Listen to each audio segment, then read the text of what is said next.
Hello दोस्तों, movie plus short में आपका स्वागत है। आज हम द इलेक्ट्रिक स्टेट मूवी पर एक्सप्लेनेशन करेंगे।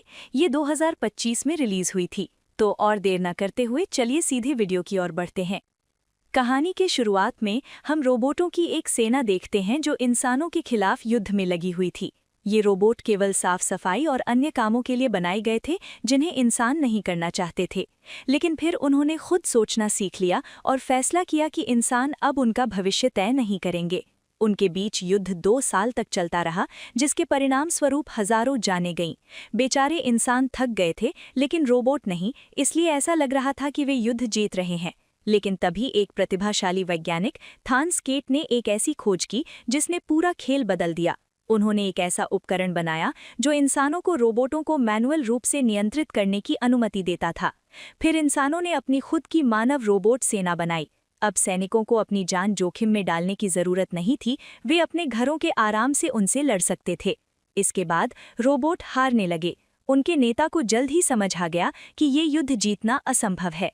अंततः वो इंसानों के साथ एक समझौते पर पहुंचा। निर्णय लिया गया कि सभी रोबोट मानव बस्तियों से बहुत दूर रेगिस्तान में रहेंगे। 6000 से अधिक रोबोटों को पंजा रेगिस्तान में एक उच्च सुरक्षा सुविधा में स्थानांतरित कर दिया गया, जहां उन्हें रखा गया था। वहां से भागना असंभव था। इंसानों ने रोबोटों पर पूर्ण प्रतिबंध लगा दिया था। यदि कोई एक को छिपाते हुए पकड़ा जाता तो उसे गद्दार माना जाता था। युद्ध समाप्त होने के बाद थान का न्यूरोकास्टर अब प्रभावी नहीं रह गया था। कंपनी की बिक्री कम होने लगी, जिसके बाद उन्होंने उन्हें फिर से लॉन्च किया। लेकिन इस बार न्यूरोकास्टर युद्ध के लिए नहीं, बल्कि घरेलू उद्देश्यों के लिए डिजाइन किए गए थे। ये नया उत्पाद इंसानों को एक साथ 2 काम करने की अनुमति देता था। उनका शरीर रोबोट के भीतर होता था, लेकिन उनका मन विश्राम में रहता था। इंसान अब एक साथ काम और आराम कर सकते थे।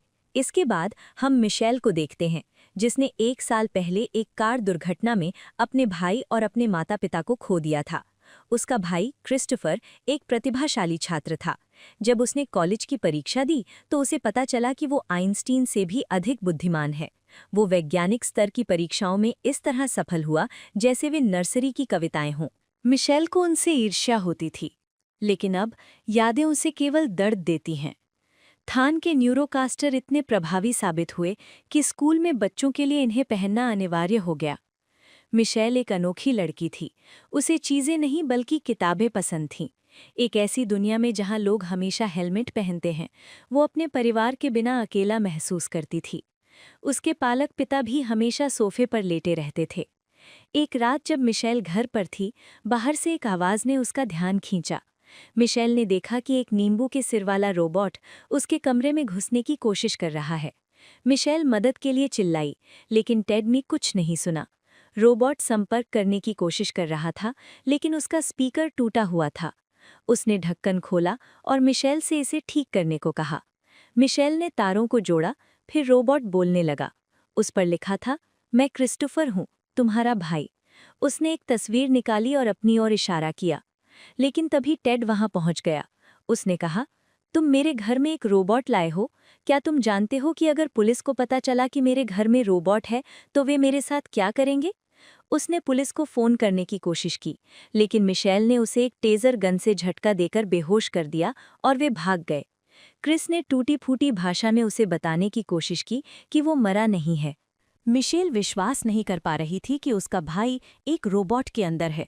उसने पूछा, तुम्हारा शव कहाँ है? इसके बाद क्रिस चिल्लाया, मैं क्रिस्टोफर हूँ। क्रिस ने उसे एक नक्शा लाने को कहा और एक्सक्लूजन जोन, बहिष्कृत क्षेत्र की ओर इशारा किया। मैं यहाँ हूँ।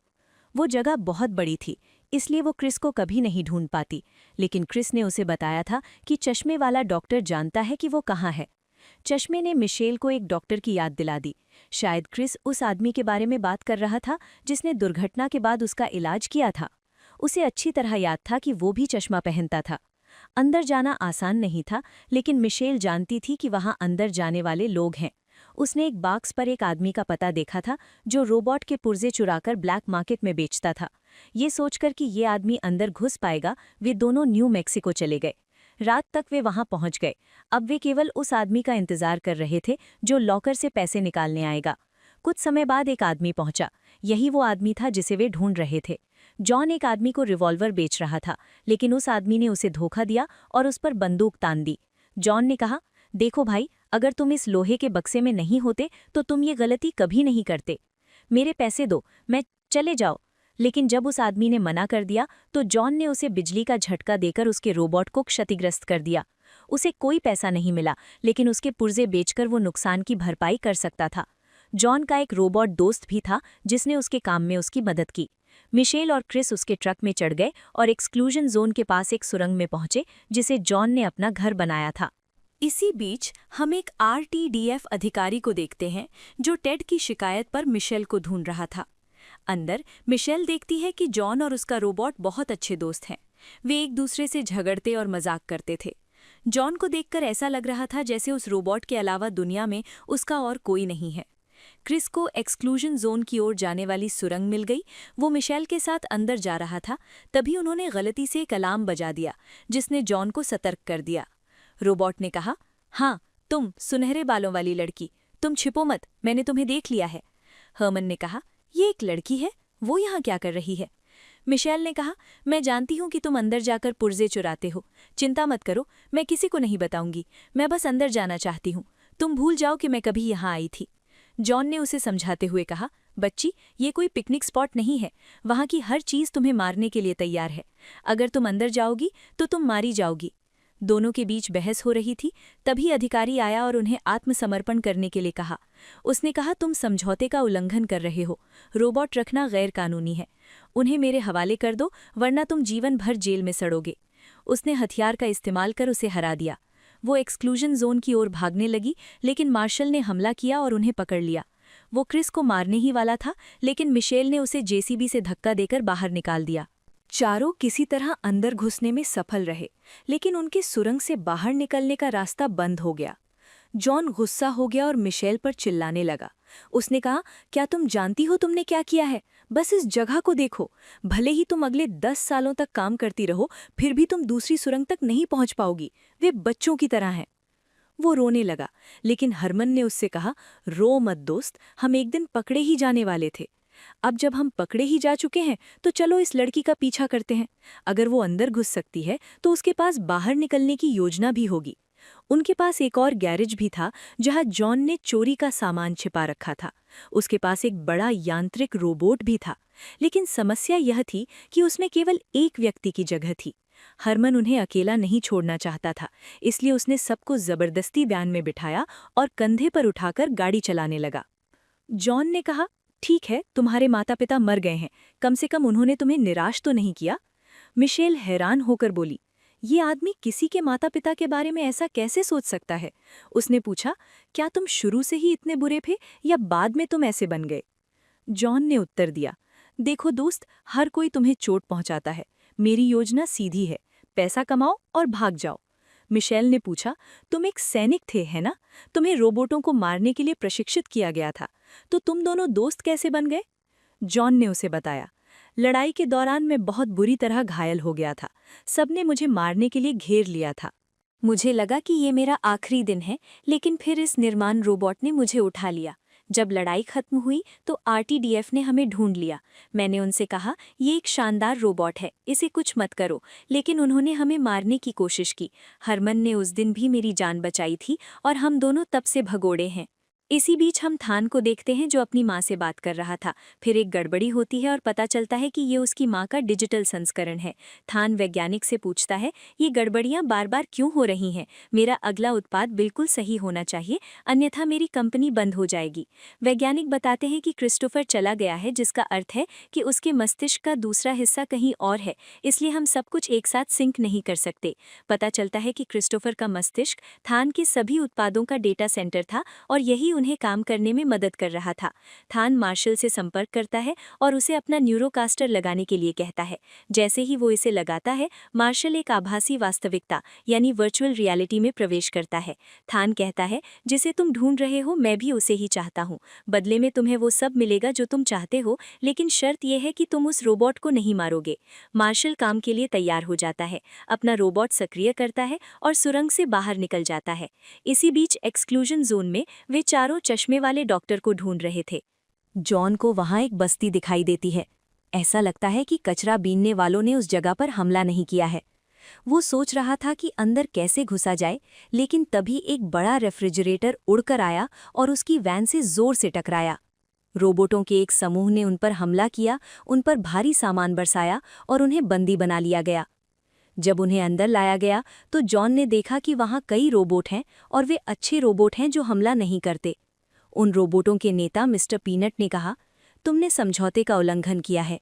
यहाँ तुम्हारी मौजूदगी इंसानों को मेरी इस छोटी सी दुनिया को नष्ट करने का बहाना देगी। मैं तुम्हें अधिकतम 10 मील दूर रेगिस्तान में छोड़ सकता हूँ। वहाँ से तुम कहीं भी जा सकते हो, लेकिन यहाँ वापस मत आना।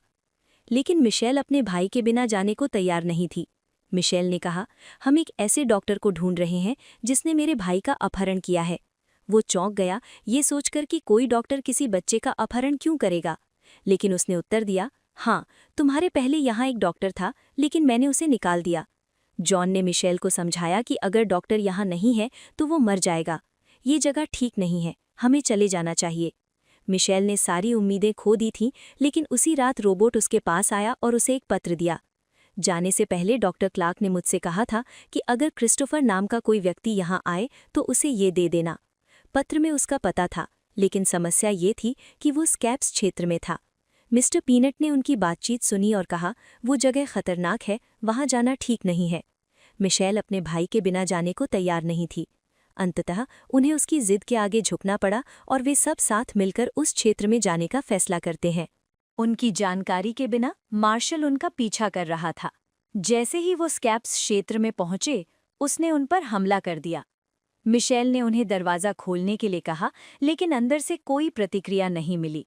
धीरे धीरे वो और करीब आया, लेकिन तभी जोर जोर से संगीत बजने लगा, जिससे बॉस डर गए और वे सब दौड़कर नीचे गिर गए। वे सब एक ही झटके में नीचे गिरे, जहां डॉक्टर क्लार्क ने हथियारों के साथ उनका स्वागत किया। उन्होंने पूछा, आप कौन हैं? लेकिन फिर क्रिस ने उन्हें अपना पत्र दिखाया और कहा, डॉक्टर, मैं क्रिस हूं। मिशेल क्लार्क पर बहुत गुस्सा हुई। उसने पूछा, आपने मेरे भाई को कहाँ रखा है? डॉक्टर कुछ भी बताने के लिए तैयार नहीं थे, लेकिन जब जॉन ने उन्हें जोर से मुक्का मारा तो उन्होंने तुरंत बोलना शुरू कर दिया। उन्होंने कहा, हमारे लोग मर रहे थे, हमने न्यूरोकास्टर बनाए थे, लेकिन इतनी बड़ी सेना बनाने के लिए हमें बहुत अधिक कंप्यूटिंग शक्ति की आवश्यकता थी। इंसानों ने कभी इतना बड़ा और जटिल सिस्टम नहीं बनाया था, और अगले 100 वर्षों तक वे ऐसा नहीं कर पाते। तब तक रोबोट इंसानों को धरती से मिटा चुके होते। लेकिन फिर हमें तुम्हारे भाई के बारे में पता चला। दुर्घटना के बाद वो कोमा में चला गया था। जब मैंने उसके मस्तिष्क को स्कैन किया तो हमें जो मिला वो किसी वरदान से कम नहीं था। उसके मस्तिष्क में असीमित कंप्यूटिंग शक्ति थी। हमने इसे एक ऐसे कंप्यूटर के रूप में उपयोग करने के बारे में सोचा जो लाखों न्यूरोकास्टर्स को ड्रोन, रोबोट और अन्य सभी चीज़ों से जोड़ सके। थान की कंपनी ने इसे बनाया, जिसके कारण हम युद्ध जीत सके। लेकिन इंसानों और रोबोटों के बीच शांति समझौता होने के बाद भी थान नहीं रुका। सब कुछ सामान्य रूप से चलता रहा। लेकिन एक दिन क्रिस कोमा से जाग गया। मैंने थान को समझाने की कोशिश की कि हमें इस बच्चे को छोड़ देना चाहिए, लेकिन थान लालची हो गया था। उसे लगा कि इससे उसकी कंपनी बर्बाद हो जाएगी, इसलिए उसने मुझे मारने की कोशिश की। मैं किसी तरह भाग निकला, लेकिन जाने से पहले मैंने क्रिस और बाहरी नेटवर्क के बीच एक छोटा कनेक्शन स्थापित कर दिया। इसी की वजह से क्रिस आज तुमसे बात कर पाया है, लेकिन उसका शरीर थान की लैब में है। मिशेल ने कहा, मुझे क्रिस के पास ले चलो। लेकिन तभी एक अतिथि ने डोरबेल बजाई। मार्शल उन्हें ढूंढ लिया था। उसने उन पर हमला किया और सब अपनी जान बचाने के लिए भागने लगे। मार्शल ने कहा, तुम रोबोट कभी नहीं बदलोगे। उसने मिस्टर पीनट को पकड़ा और उनका सिर तोड़ दिया। डॉक्टर क्लार्क उन्हें बचाने के लिए मार्शल के सामने खड़े हो गए। वो जानता था कि मार्शल चाहे कितना भी क्रूर क्यों ना हो, वो इंसानों को नहीं मारेगा। लेकिन तभी थान ने क्लार्क की गोली मारकर हत्या कर दी। मार्शल अपने स्वार्थ के लिए इंसानों को मारने के कारण थान से नफरत करने लगा। वो नहीं आया, लेकिन थान ने कहा, नियम तोड़ने वाले किसी भी व्यक्ति के साथ ऐसा ही होता है, चाहे वो इंसान हो या रोबोट। उन्होंने क्रिस को पकड़ लिया और जिसने भी उसे बचाने की कोशिश की थी उसे मार दिया गया। लेकिन फिर मार्शल का विवेक जाग उठा। उसने इंसानों को बचा लिया और मिशेल से कहा, घर जाओ लड़की, यहाँ तुम्हारा कुछ भी नहीं बचा है। क्रिस को बहिष्कृत क्षेत्र से बाहर निकाल लिया गया था। थान उसे वापस पाकर बहुत खुश था। उसने तुरंत क्रिस के मस्तिष्क और शरीर के साथ कनेक्शन स्थापित किया, जिससे न्यूरोकास्टर की समस्याएं अपने आप ठीक हो गईं। मार्शल ने कहा, तुमने मुझे नहीं बताया कि इस रोबोट में एक इंसान है। तुमने जो किया वो गलत है। तुम एक हथियार हो। लेकिन थान ने कहा, इससे क्या फर्क पड़ता है? अगर मैं वहां नहीं होता तो कौन जानता है कि कितनी जानें चली जाती। तुमने जो युद्ध जीता, तुम्हारी सभी पदक, वो तुमने नहीं, मैंने किए, और इस लड़के ने किए। ये हमारा भविष्य है और मैं लोगों को शांति में देखना चाहता हूँ। अब किसी न किसी को तो त्याग करना ही होगा।